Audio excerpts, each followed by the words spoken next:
Hello dears, നമ്മുടെ പുതിയൊരു വീഡിയോയിലേക്ക് എല്ലാവർക്കും സ്വാഗതം. ഇന്നത്തെ ഇത് വ്ളോഗല്ല, ഇന്നത്തെ ഒരു കുക്കിംഗ് വീഡിയോ ആണ് കേട്ടോ.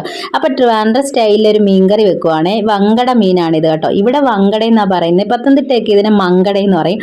മായും വായും ഇതിലേതാ ശരിയെന്ന് എനിക്കറിയത്തില്ല. രണ്ട് രീതിയിലും ഞാൻ പറയാറുണ്ട് കേട്ടോ.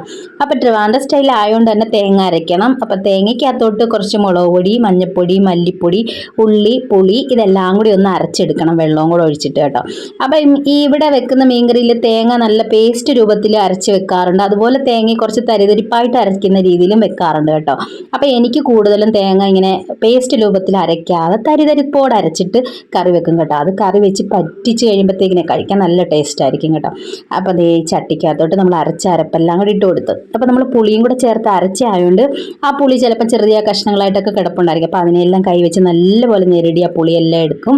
പിന്നെ നമുക്കിതിൽ ചേർക്കുന്നതെന്ന് പറഞ്ഞാൽ പച്ചമുളക്, തക്കാളി, പിന്നെ നമ്മുടെ മുരിങ്ങക്കോലും ചേർക്കാറുണ്ട് കേട്ടോ. ഇപ്പോൾ എൻ്റെ കയ്യിൽ മുരിങ്ങക്കോൽ ഇല്ലാത്തതുകൊണ്ട് ഞാൻ തക്കാളിയും പച്ചമുളകും ചേർത്ത് ഉപ്പും ഇട്ടിട്ട് ആവശ്യത്തിന് വെള്ളം ഒഴിച്ച് തിളപ്പിക്കാൻ വെക്കും. പിന്നെ ഇതിൻ്റെ കൂട്ടത്തിൽ തന്നെ നമുക്ക് മീൻ വേണമെങ്കിൽ ഇട്ട് തിളപ്പിക്കാം കേട്ടോ. ഞാനിപ്പോൾ ആദ്യമേ ഇതെല്ലാം കൂടെ തിളച്ചതിന് ശേഷം മീൻ ഇട്ട് കൊടുക്കുന്നുള്ളൂ. അപ്പോൾ കറിവേപ്പില ഇട്ട് കൊടുത്തിട്ടുണ്ട്. തിളച്ചതിന് ശേഷം നമുക്ക് മീനെല്ലാം ഇട്ട് കൊടുക്കാം. പിന്നെ നമ്മുടെ വീഡിയോസ് ആദ്യമായിട്ട് ആരെങ്കിലും കാണുന്നുണ്ടെങ്കിൽ ഇഷ്ടപ്പെടുകയാണെങ്കിൽ ചാനലൊക്കെ ഒന്ന് സബ്സ്ക്രൈബ് ചെയ്യാനും ലൈക്ക് ചെയ്യാനും ഒക്കെ ഓർത്തോണേ. അതുപോലെ നിങ്ങളുടെ അഭിപ്രായങ്ങളൊക്കെ കമൻസ് ആയിട്ട് രേഖപ്പെടുത്തണം. അപ്പോൾ അത് എല്ലാ മീനൊക്കെ ഇട്ട് കൊടുത്ത് അടച്ചു വെച്ചിട്ടുണ്ട് കേട്ടോ. അപ്പം മീനും കൂടി ഇട്ട് കൊടുത്തിട്ട് തിളച്ചതിന് ശേഷം നമുക്ക് തീ കുറച്ച് വെച്ചിട്ട് പറ്റിച്ചെടുക്കാമേ.